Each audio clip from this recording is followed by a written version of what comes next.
ईशमीशान निर्वाणरूपम्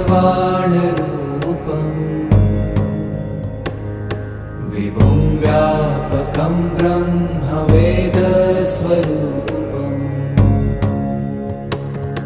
निजं निर्गुणं निर्विकल्पं निरीहम्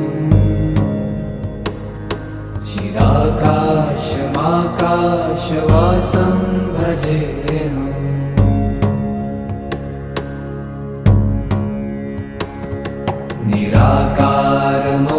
निराकारमोङ्कारमूलं तुरीयम्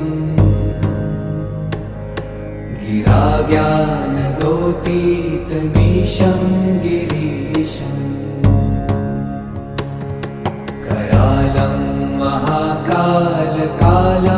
कृपालुम्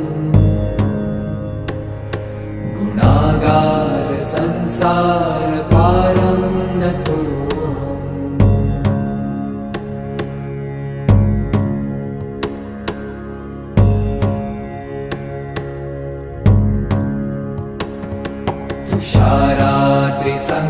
तुषाराद्रिसङ्काशगौरं गभीरम्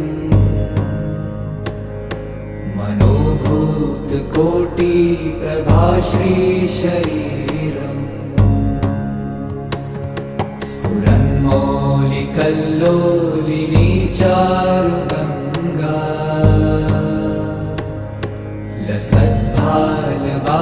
लसद्भालबालेन्दुकण्ठे भुजङ्गा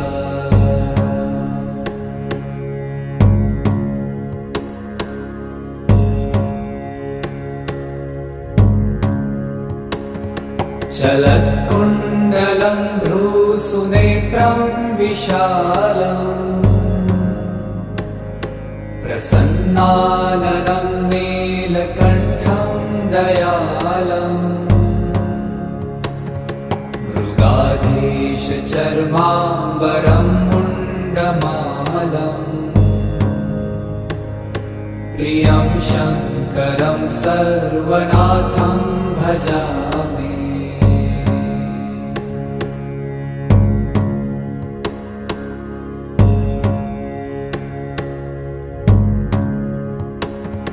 प्रचण्डं प्रकृष्टं प्रगल्भं परेशम् अखण्डं अजं भानुकोटिप्रकाशम् त्रयशूलनिर्मूलनं शूलपाणिम् भजेऽहं भवानीपतिं भावगम्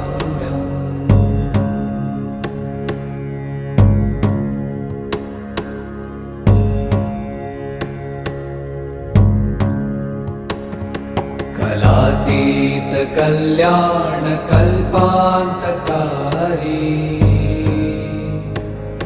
सदा सज्जनानन्ददाता पुरारी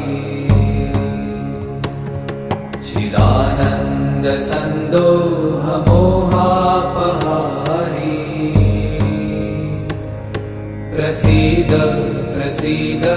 प्रभो मन्मथारी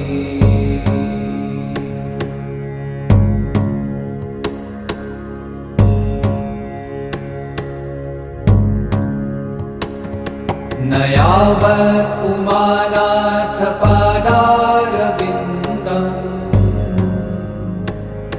भजन्ति ह लोके परे वा नराणाम् न तावत् सुखं शान्तिसन्तापनाशम्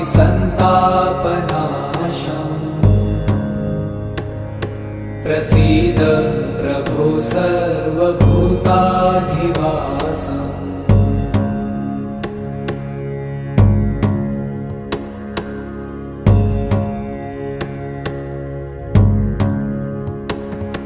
न जानामि योगं जपं नैव पूजाम् न तोऽहं सदा सर्वदा शम्भुतुभ्यम् जराजन्म दुःखौ गतातप्यमानम् प्रभो तापं